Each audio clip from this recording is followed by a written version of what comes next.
Aujourd'hui, on va causer.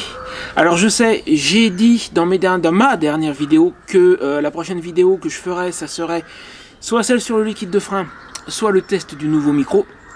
Aujourd'hui, c'est ni l'un ni l'autre. J'ai décidé de faire une vidéo en plus en attendant de pouvoir faire les deux autres. Je me suis dit que certains commentaires que j'ai reçus récemment méritaient une réponse en personne. Et puis aussi moi, pour m'éviter de répéter par écrit un certain nombre de fois la même chose, parce que sur tous ces commentaires ça va être plus ou moins la même réponse de toute façon que je vais faire. Je me suis dit que je ferais une vidéo avec une réponse détaillée. Alors c'est en partie de ma faute, hein. Je pense que je me suis probablement mal expliqué. Donc on va faire ça aujourd'hui. Aujourd'hui c'est une vidéo de réponse. J'ai noté certains de ces commentaires. Alors je ne vais pas mettre les noms. Il ne s'agit pas de pointer qui que ce soit du doigt, c'est pas le but. Donc je donnerai pas les noms. Maintenant c'est sur mes vidéos les plus récentes. Celui qui veut vraiment retrouver les commentaires les retrouve. Mais bon, c'est pas tellement le but. Donc je vais citer certains commentaires sans donner les noms. Ils sont pas non plus forcément en ordre chronologique. Je vais les prendre comme ils viennent. Allez, intro.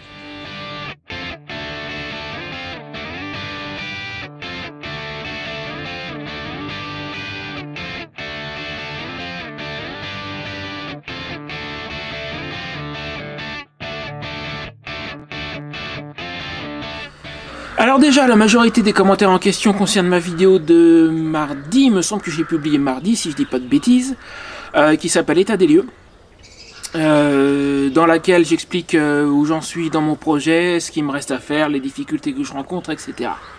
Et pour être tout à fait précis, la vaste majorité de ces commentaires tournent autour d'un sujet de cette vidéo. Et j'ai chronométré, j'ai vérifié tout à l'heure avant de tourner celle-ci là.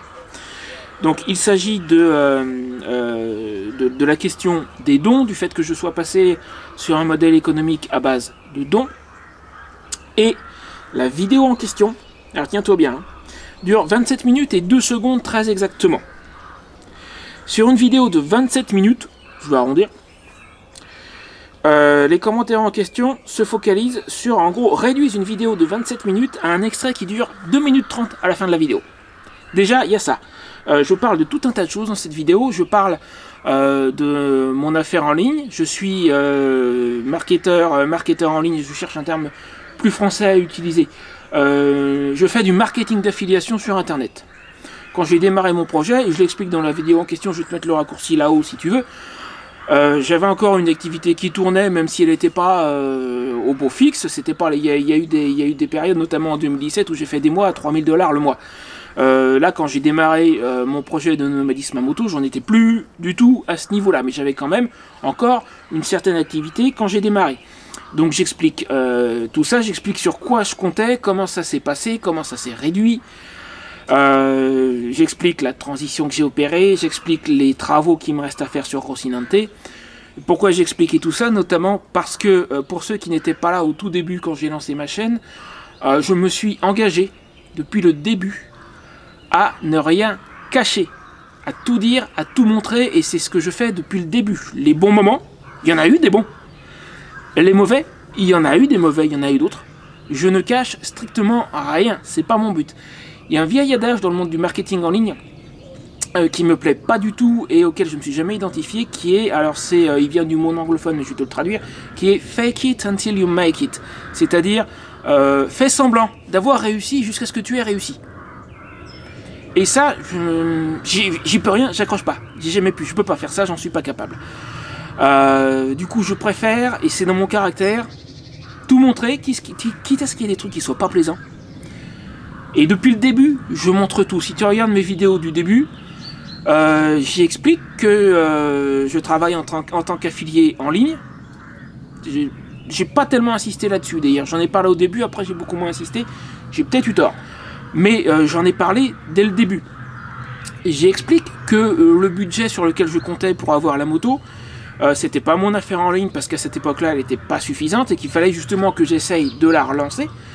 Je comptais sur le procès contre mon propriétaire de l'époque. Mon bailleur, d'ailleurs, il y a quelqu'un il y a très longtemps qui m'a dit qu'il ne faut pas utiliser le mot propriétaire, et il avait raison, contre mon bailleur de l'époque. C'est une de mes premières vidéos, la deuxième, la troisième, un truc comme ça. C'était vraiment au tout début. Donc depuis le tout début, je dis tout, je montre tout. S'il y a des gens que ça dérange, sincèrement, je m'en tape. C'est pas dans mon caractère de m'écraser. Ça l'était à une époque, ça ne l'est plus. Donc, ouais, la plupart de ces commentaires prennent une vidéo de 27 minutes et la réduisent à un sujet qui dure 2 minutes 30 sur les 27 minutes. Ça déjà, c'est un peu moyen. Maintenant, je vais prendre ces commentaires. Alors encore une fois, ils ne sont pas forcément dans l'ordre, et encore une fois, tu n'auras pas les noms. Ça va peut-être pas être évident à voir. Wow, je vais y arriver. Alors, je prends le premier. Je vais le lire en entier, et après je vais le diviser parce qu'il y a plusieurs sujets en fait dedans. Un vrai sketch cette vidéo, comme les autres d'ailleurs. Un poil de chatte comme par hasard à 11 minutes 47. La pauvre Vulcan, elle rêve d'une bonne révision. J'ai mal pour elle, d'autant que j'en ai une aussi. Ce mec vit de rêve et d'eau fraîche, il est attachant surtout quand il projette tout un tas de trucs qui n'arrivent pas, le pactole, les voyages, l'Indiane. L'important c'est qu'il semble heureux dans son monde. Bonne chance à toi et bonne route. Alors, je vais le diviser en plusieurs morceaux celui-là. D'abord le début, un vrai sketch cette vidéo, comme les autres d'ailleurs. Un poil de chatte comme par hasard. Ouais, je sais pas si je dois le prendre littéralement ou si je dois le prendre comme une insulte. Si je dois le prendre comme une insulte, bah, je vais l'ignorer. Si je dois le prendre littéralement, je n'écris quasiment jamais mes vidéos. De temps en temps, je prends quelques notes sur les grandes lignes que je dois aborder, comme celle que j'ai faite mardi, mais même ça, c'est assez rare. Et il est rarissime que j'écrive mes vidéos. Alors, question sketch, bah, c'est plutôt moyen. Au contraire, je suis plutôt du genre à les faire au pied levé. Et le poil de chatte, là, c'était sur la vidéo sur le nettoyage du filtre à air. Quand je l'ai essoré, sur la fin, il y avait un poil de chatte dessus. C'était pas prévu du tout. Il y a Squaw qui est passé par là, qui a laissé un poil, ou c'est peut-être moi, parce que j'en ai... Il y a 3 chats ici, des poils de chat, j'en ai plein sur moi, et puis je peux rien y faire, j'en ai toujours. Je vais pas écarter les chats juste parce qu'ils ont des poils et qu'ils risquent de me les laisser dessus. Du coup oui, bah il y a eu un poil de chat sur mon sur le filtre à air au moment où je l'ai essoré. Bah, c'est le hasard, c'est comme ça, c'était absolument pas prévu du tout. Donc m'accuser de faire des sketchs, de prévoir un truc exprès, je pourrais si vous voulez. Il y a des gens qui écrivent leurs vidéos et c'est pas forcément une mauvaise chose. Je pense par exemple au mec, alors je m'excuse, j'ai oublié son nom, le gars de la chaîne Je suis pas content. Il écrit ses vidéos et ça donne quelque chose comme ça, il n'y a rien à dire. Mais moi j'écris strictement rien du tout. Ou alors une fois de temps en temps quand il s'agit d'une vidéo promotionnelle, par exemple pour une page de capture, ou celle qui est en présentation de ma chaîne, avec la musique faite par mon pote Phil qui explique ce que je vais faire, le voyage, tout ça. Celle-là, oui, celle-là elle a été écrite. Mais c'est vraiment rarissime. Alors ensuite, la pauvre Vulcan, elle rêve d'une bonne révision. J'ai mal pour elle, d'autant que j'en ai une aussi. Ouais, c'est bien. J'aimerais savoir combien de kilomètres ce mec-là a fait avec sa Vulcan l'année dernière. Moi, j'ai fait dans les 15 000 km à peu près. Elle m'a emmené en partant de Normandie jusqu'à la frontière espagnole. Elle est revenue en Normandie, ensuite elle est allée jusqu'en Suisse. De Suisse, elle est revenue, puis elle est allée en Bretagne, elle est revenue. Je ne l'ai pas exactement laissé au garage, donc forcément, ça génère des frais d'entretien un peu plus élevés que si tu fais 1000 bornes avec ta moto dans l'année. Donc, alors peut-être que le gars en question a fait plus de kilomètres que moi, c'est possible. C'est pas certain parce que j'ai quand même pas mal roulé. Alors oui, j'ai pas les moyens de l'entretenir vraiment comme il faut, je fais du mieux que je peux. Maintenant, quelque part, moi, dans cette partie du commentaire, je lis un truc qui me dit t'aurais mieux fait de pas bouger, de pas rouler, parce que t'en as pas les moyens. Et ça, je m'excuse, mais c'est ce que je lis entre les lignes. Hein. Après, j'ai peut-être tort. Mais ça, franchement, c'est une connerie monumentale. Parce que si tu as la mentalité de dire je peux pas le faire, donc je le fais pas, effectivement, là, tu feras jamais rien du tout de ta vie. Et mine de rien, tout ce que j'ai fait pendant ma première année de voyage, j'ai vu plus de nouveaux endroits, j'ai rencontré plus de monde, je me suis fait plus d'amis que pendant les 10 années précédentes où j'étais planté, ou même 20 années précédentes où j'étais planté chez moi à ne rien faire. Du coup, cette partie-là du commentaire, je suis désolé, mais pour moi, c'est une connerie monumentale. J'ai mieux fait de partir avec cette moto, même si mon revenu était trop juste pour le projet que j'avais en tête. J'ai mieux fait de partir, de faire ce que j'ai fait, et d'avoir des difficultés et de me retrouver dans la situation où je me trouve aujourd'hui, plutôt que de la laisser au garage, ou même à la limite de pas l'acheter. Et si je l'avais pas acheté, c'est une moto qui était en train de pourrir au fond d'un garage, c'était une quasi-épave quand je l'ai acheté. Si je l'avais pas acheté, elle serait probablement à la casse. Donc quelque part, je lui ai sauvé la vie à cette bécane. Ce mec vit de... Alors oui, donc j'ai mieux fait de faire ce que j'ai fait, plutôt que de ne rien faire. Au moins, j'ai un projet qui roule, qui est pas toujours super rose, mais j'ai monté quelque chose, j'ai créé quelque chose, je me suis pas mal éclaté pendant ma première année de voyage, et franchement, même si j'ai connu des grosses difficultés, même si en ce moment je suis dans une grosse difficulté, je ne regrette rien. J'ai bien fait de le faire. Ensuite, ce mec vit de rêve et d'eau fraîche. Il est attachant, surtout quand il projette tout un tas de trucs qui n'arrivent pas. Le pactole, les voyages, l'Indian. Alors non, désolé, je vis pas de rêve et d'eau fraîche. Encore une fois, tu retournes voir les vidéos que j'ai faites au début et je parlais très clairement de mon affaire en ligne, qui à l'époque me rapportait quand même encore un certain revenu. Si j'avais pas eu ça, j'aurais peut-être quand même pas tenté le coup de partir. Parce que je savais que j'aurais carrément pas eu de quoi tenir, ne serait-ce que payer le camping, manger et mettre de l'essence dans la moto. Si j'avais pas eu mon affaire en ligne, tout ça, à mon avis, c'était mort. Donc je travaille sur internet depuis 2002 avec des hauts et des bas. Il y a eu des périodes heureuses, il y a eu des périodes moins heureuses. Comme je disais, j'ai eu des périodes, ça n'a pas été souvent, mais j'ai eu des périodes à 3-4 000 $ le mois. Je suis pas resté les bras croisés à me tourner les pouces. Là en ce moment je suis dans le creux de la vague, d'accord. Mais j'ai toujours, depuis que je suis sorti de chez ma mère, j'ai toujours cherché une solution pour gagner ma vie tout seul, en indépendant. J'ai été employé, peut-être 2 ans de ma vie à tout casser. J'ai eu une super mauvaise expérience qui m'a laissé un goût extrêmement amer. Depuis, j'ai tout fait pour ne plus jamais être l'employé de quelqu'un, pour être indépendant. Ça n'a pas toujours réussi. J'ai travaillé en ligne, j'ai eu ma propre société pendant quelques années, j'ai eu une EURL, j'ai été auto-entrepreneur pendant 5 ans à peu près. Il y a eu quelques années pendant lesquelles j'ai créé des sites web, des choses comme ça. Et puis depuis 2013, je suis avec la société avec laquelle je travaille encore actuellement, même si ça s'est grandement réduit. C'est là où j'ai vraiment connu des périodes très heureuses. Donc je suis pas resté à me tourner les pouces, et aujourd'hui toujours pas. Je suis toujours en train de chercher une solution, même si pour le moment je ne l'ai pas encore. Il faut encore que je déverrouille mon téléphone. Ça, je pense, c'est un petit peu m'agacer. Je prends la suite de son commentaire. Il projette tout un tas de trucs qui n'arrivent pas, le pactole, les voyages, l'Indian. Alors je vais commencer par les voyages. Bah ça c'est tout simplement faux. J'en ai déjà parlé là à l'instant. Mine de rien, je suis parti du centre de la Normandie à Alençon, là où je vivais. Je suis allé, c'était le début du 2e confinement, 5 novembre 2020. Je suis allé me confiner chez mon pote Phil en Normandie. Là, j'ai visité la région. Donc question voyage, déjà ça se pose là, c'est déjà il y a des belles choses à voir du côté d'Agon-Coutainville. J'ai fait, je vais pas te refaire tout le truc. J'ai fait, d'ailleurs à l'automne, j'ai fait un récapitulatif où j'ai mis quelques images. À la limite, je vais te mettre le raccourci vers le récapitulatif.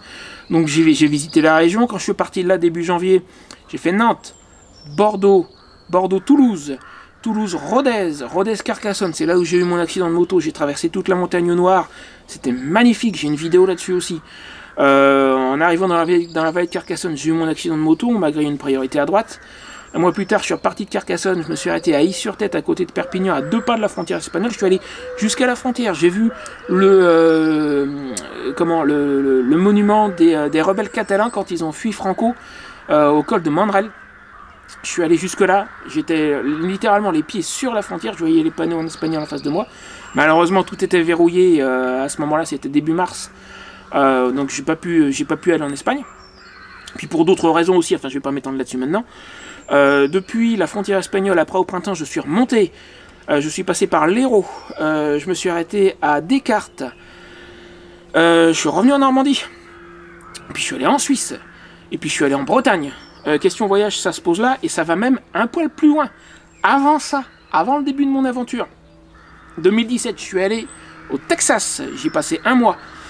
J'ai rencontré... le PDG de la société avec laquelle je bosse, Joel Terrien, qui est devenu un ami, un ancien bodybuilder professionnel. qui m'a beaucoup appris d'ailleurs en termes de nutrition et autres. C'est pour ça que bien que j'ai le cul vissé sur une chaise depuis 3 mois, j'ai pas pris de poids, c'est que je sais un minimum ce que je fais. Même si je suis pas le plus grand exemple en termes de perte de poids et compagnie, j'ai pas pris 1 gramme alors que j'ai le cul vissé sur une chaise, ça c'est grâce à Joel. J'y suis retourné en 2018, j'ai encore passé 3 semaines au Texas. Donc question voyage, ça se pose un peu là.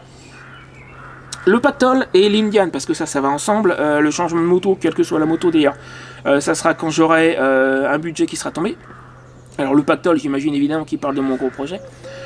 J'évite de trop en parler parce que la seule information qui compte vraiment pour moi, c'est... j'ai des infos qui tombent, il y a des choses que je sais dont je parle pas forcément, parce que la seule info qui compte vraiment pour moi, c'est le jour où la vente sera clôturée, où ça sera confirmé, et derrière on va avoir des informations, les noms des sociétés impliquées, parce qu'il n'y en a pas qu'une, les noms des investisseurs privés, etc. Tant que j'ai pas ça, bon, les informations que j'ai me semblent quand même relativement limitées, je vois pas trop l'intérêt d'en parler. Maintenant je te conseille de faire une petite recherche chez ton ami Google, et de chercher cette phrase. Combien de temps prend la fusion d'une entreprise, et même plus précisément d'une multinationale? Et tu vas tomber sur des informations qui te disent que ça peut prendre entre 6 mois et plusieurs années.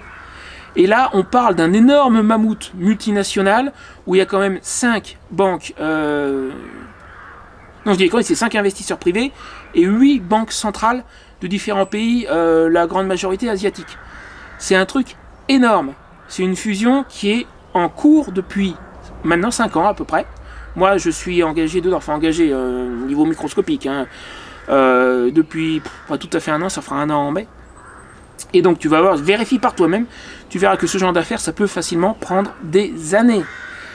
En ce qui me concerne, ça fera 1 an en mai, et c'est pas non plus un temps extraordinaire à attendre pour ce genre de truc. Maintenant, comme je l'ai dit déjà plusieurs fois, je suis que passager dans cette histoire-là. Moi, j'ai rien créé, je ne suis responsable de rien. Je fais que suivre le mouvement, donc j'attends les infos. Voilà.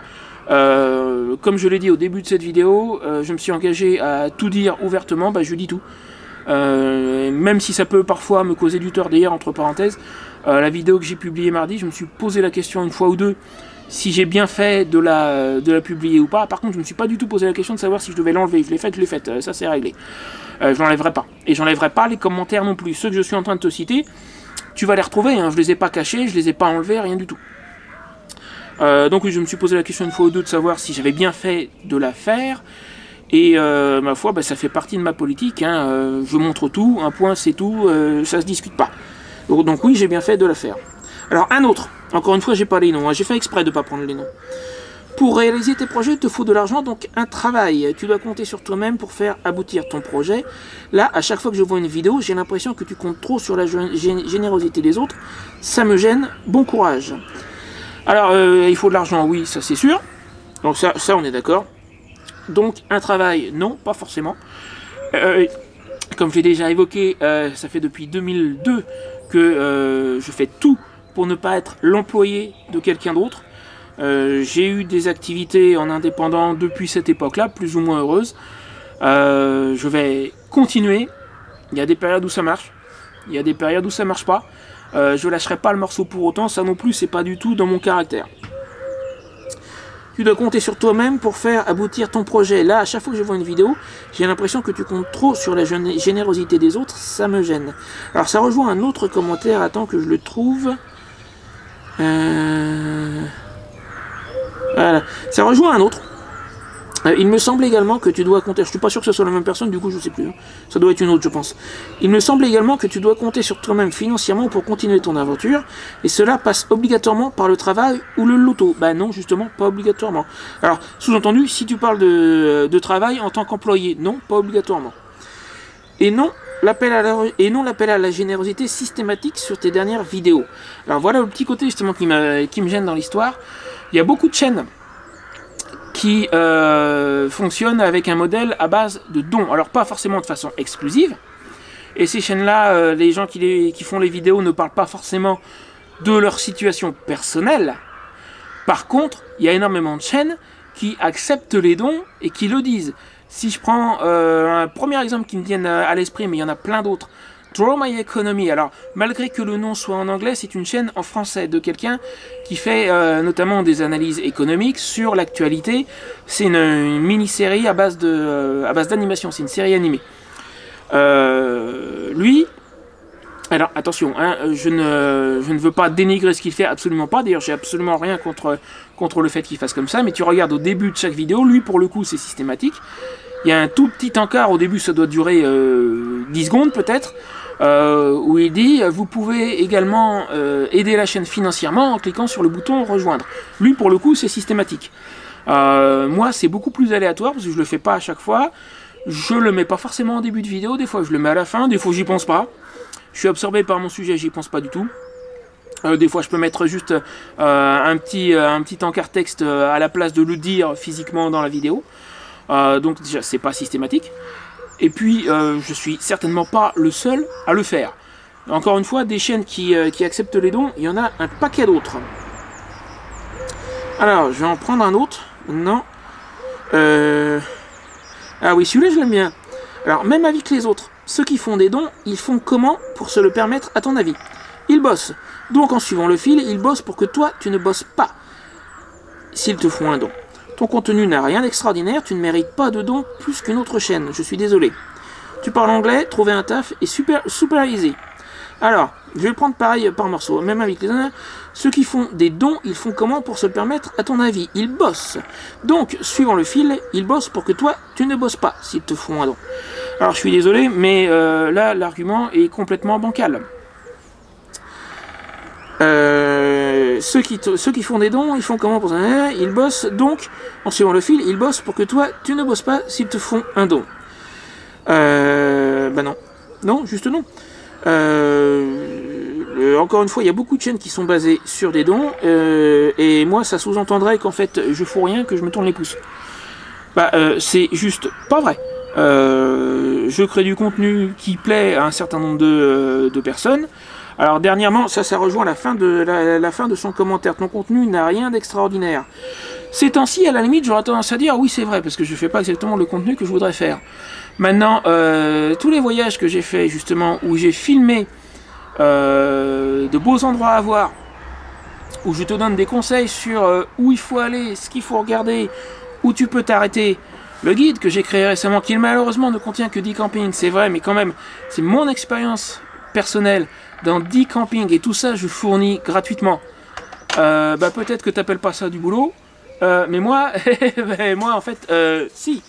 Donc là déjà, mon contenu a peut-être rien d'extraordinaire, je suis pas sûr que tout le monde soit vraiment d'accord, déjà, et d'une.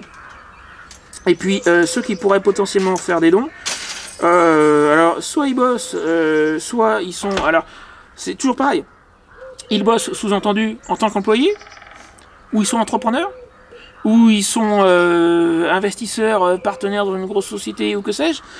C'est assez vague. Il y a des gens qui ont largement les moyens, et qui vont avoir envie de le faire. Il y en a d'autres qui n'ont pas les moyens, et puis eux, c'est pas grave. Et si mes vidéos leur plaisent, ils vont continuer à les regarder sans rien donner. Ça me va. Ça me va, ils sont les bienvenus, et puis on discute, et puis tu sais quoi, les gens qui peuvent pas faire de dons, des fois, ce sont ceux qui me donnent les meilleures idées, ça arrive. Donc ça me dérange absolument pas.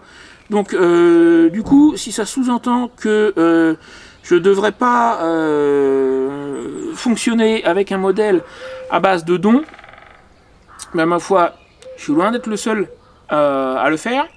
Et ensuite, j'ai décidé, il y a bientôt un an, de transitionner vers un modèle à base de dons. J'ai voulu tester ça, je vais jusqu'au bout. S'il y en a qui ça plaît pas, bye bye. Ah oui, tiens, en fait, on parlait de parler anglais. Ça facilite pas forcément les choses, hein. Moi, au contraire, ça m'a plutôt mis des bâtons dans les roues. Parce que depuis, j'ai depuis 2002, ouais, depuis le début, j'essaye. Quoi qu'au début, je travaillais quasiment qu'en anglais, mais depuis très longtemps, j'ai le cul entre deux chaises, à savoir, est-ce que je dois travailler avec des sociétés américaines qui ont des offres plus intéressantes que ce qui se fait dans le monde du marketing en ligne en français, du moins à ma connaissance. Mais à ce moment-là, j'ai pas la culture américaine, je suis pas non plus là-bas, donc les contenus par exemple que je pourrais créer vont pas tellement attirer des Américains, donc je vais pas attirer le bon public. Est-ce que j'ai intérêt à bosser avec une société américaine qui fait tout en anglais, et attirer du monde francophone, ben, ça c'est pas franchement adapté. Le fait de parler anglais, au contraire, je pense que si j'avais pas parlé anglais, ça m'aurait évité certains écueils que j'ai connus, et ça aurait peut-être été plus facile. Donc le fait de parler anglais, ça veut pas dire que ça soit plus facile. Au contraire, ça faut se méfier avec ça. Alors, qu'est-ce qu'il me reste? J'ai presque fait le tour, je pense. Ah oui, celui de tout à l'heure, je lui ai répondu et il m'a re-répondu. Alors attends, je reprends un que j'ai déjà cité. Donc il me semble également que tu dois compter sur toi-même financièrement pour continuer ton aventure. Et cela passe obligatoirement par le travail ou le loto et non l'appel à la générosité systématique comme sur tes dernières vidéos. Je lui ai répondu en commentaire, avec un peu le même genre d'argument que je t'expose ici. Bon, en plus succinct, c'était juste un commentaire. Et lui m'a répondu. Il me dit, c'est juste mon avis, ne poste pas de vidéos, tu n'auras pas les commentaires des abonnés qui y sont associés, puisque apparemment tu n'acceptes pas les avis donnés. Mais c'est certainement toi qui as raison. Alors, c'est pas parce que je te réponds que j'accepte pas les avis. Tu me sors un argument, je suis pas d'accord. Bah, je te sors mes arguments à moi, on peut discuter. Et la preuve, le fait que j'accepte les avis qui sont donnés, c'est que j'ai pas supprimé le commentaire en question. Ça aurait été tellement facile dans le panneau de contrôle de YouTube, pour ceux qui n'ont pas de chaîne, quand il y a un commentaire qui te dérange, tu peux choisir de cacher les commentaires d'une personne. Et cette personne-là va pouvoir continuer à poster des commentaires, sauf que personne à part elle ne les verra. Et à moins de se connecter avec le compte de quelqu'un d'autre, elle va pas se rendre compte que son commentaire n'est pas visible. J'aurais pu faire ça, je ne l'ai pas fait. Hein. Donc la preuve que j'accepte les avis, et puis bah moi, on me pose un argument. Bah j'y réponds, hein. Je vais pas fermer ma gueule, et puis je vais pas dire oui, c'est toi qui as raison, c'est sûr, c'est comme ça, j'ai eu tort, je devrais pas faire de vidéo, j'aurais dû fermer ma gueule. Non, ça c'est pas du tout dans mon commentaire. Donc si je suis pas d'accord, bah ma foi, je vais le dire. Alors, attends que je relise le truc parce qu'il me semble qu'il y avait autre chose. Ah oui, attends, ça me revient. Si je tape pas bien mon code, ça va pas le faire. Oui, c'était sur la fin de son commentaire. Ah ouais, c'est au milieu. Ne poste pas de vidéo, tu n'auras pas les commentaires des abonnés qui y sont associés. Alors ça, c'est une connerie monumentale aussi, passe-moi l'expression, mais je suis désolé, c'est ça. Alors il y a une citation que j'aime bien, alors j'ai toujours du mal à me rappeler de qui elle est. Il me semble, ça sera à vérifier, je suis pas sûr, il me semble qu'elle est de Jim Rohn. R-O-H-N. Une très grande figure du marketing de réseau, disparu il y a une quinzaine d'années, un truc comme ça. Quelqu'un que j'adore. Qui a dit, alors il me semble, encore une fois, quand je vais laisser passer, je pense que c'est un tracteur. Encore une fois, il me semble que c'est lui qui a dit ça. J'en suis pas sûr à 100%, ça serait vérifié. En tout cas, la citation est la suivante. Qu'on parle de toi en bien ou en mal, l'important, c'est qu'on parle de toi. Et ben là, c'est exactement ça. Quand il me dit, ne fais pas de vidéo, tu n'auras pas les commentaires, en gros, les commentaires désobligeants, les commentaires qui me dérangent. Mais les commentaires, en fait, en question, me dérangent pas du tout. Au contraire, ils me rendent service. On parle de moi en me dénigrant, en me faisant des reproches. Pourquoi pas? Ça fait des commentaires. En soi, c'est pas plus mauvais pour moi. À la limite, ça peut pousser un peu la vidéo en question vers le haut. Encore que celle-là, bon, le fait est que la vidéo état des lieux, je l'ai pas optimisée pour un mot-clé particulier. Mais d'une manière générale, qu'on parle de moi en bien ou en mal, l'important c'est qu'on parle de moi. Alors du coup, les commentaires désobligeants, mais tu vois, à la limite, ça m'a donné l'occasion de faire une vidéo en plus. Alors, pourquoi pas? Ça m'a donné l'occasion de m'expliquer. Ceux qui connaissaient pas bien mon caractère, ben maintenant, ils le connaissent. Ce que je fais, ça plaît à certains, ça plaît pas à d'autres. Ceux à qui ça plaît pas, cassez-vous. Sincèrement, je préfère enfin, c'est pas que je préfère le dire en face, c'est que je le dis en face. Je suis qui je suis. Je ne vais pas changer qui je suis parce que ça dérange certains. Alors, je vais sans doute m'attirer encore quelques inimitiés sur celle-là.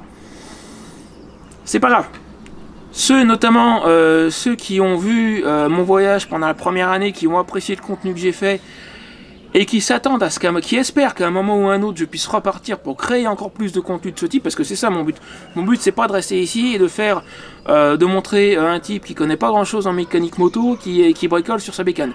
Ça, je le fais parce que, bon, bah, là, dans les milliards, j'ai pas grand-chose d'autre à faire. Mais c'est pas le genre de contenu que je veux faire. Ceux qui espèrent qu'un jour prochain, je vais repartir et repartir à l'aventure et encore montrer des tas de beaux endroits et tester des nouveaux campings et très certainement passer la frontière espagnole et aller voir ce qui se passe de l'autre côté, ceux qui attendent ça, bah, ils vont continuer à attendre un tout petit peu, mais il y a des chances qu'ils obtiennent ce qu'ils espèrent. Et puis ceux qui attendent pas ça, ou ceux que mon caractère dérange, je leur dis en face, je vais pas changer qui je suis parce que ça vous plaît pas. Je vais pas prétendre être quelqu'un d'autre. Encore une fois, une citation que je disais au début, enfin un principe qui est assez courant dans le monde du marketing, tout du monde du marketing en ligne, fais semblant jusqu'à ce que tu y arrives. C'est pas moi. Donc je vais continuer à montrer ce qui se passe. Si ça en dérange quelqu'un, bye bye. Sur ce, je termine la vidéo là. Alors après, s'il y en a certains qui se désinscrivent, tant pis. J'ai perdu quelques abonnés, hein, sincèrement, avec la vidéo de mardi, celle qui s'appelle État des lieux. J'ai perdu à peu près 3 ou 4 abonnés. J'en ai regagné 3 ou 4 derrière. Ça m'a fait perdre un peu de temps. Parce que je suis à la limite d'arriver aux 500 abonnés. À 500, il y a une fonctionnalité qui se débloque sur YouTube. Alors donc forcément, ça m'intéresse d'atteindre les 500. Et du coup, ça me fait stagner juste en dessous. J'étais à 496, je suis retombé à 494, remonté à 496, 495. Donc ça stagne dans cette zone-là, juste en dessous des 500. Si j'avais pas fait la vidéo de mardi, j'aurais peut-être atteint les 500 là à présent. Bon, tant pis. C'est comme ça. C'est mon caractère. On ne me changera pas. Je suis trop vieux pour ça. J'ai mis trop de temps à me forger ce caractère-là. Il y a eu une époque où je m'écrasais et où j'avais envie, je me souviens certaines fois, alors ça date pas de ma chaîne YouTube, ça date de bien avant, où j'avais envie de taper dans les murs. Plus aujourd'hui. Maintenant, mon attitude, c'est ça plaît pas à certains, tant pis. Je continue quand même. De toute façon, si ça plaît pas à certains, qu'est-ce que ça va changer pour moi? Rien. C'est pas eux qui sont en train de faire mes vidéos. C'est pas eux qui cherchent un moyen pour repartir, camper, aller en Espagne, etc. C'est moi. Donc, je suis moi. Et c'est tout. Salut!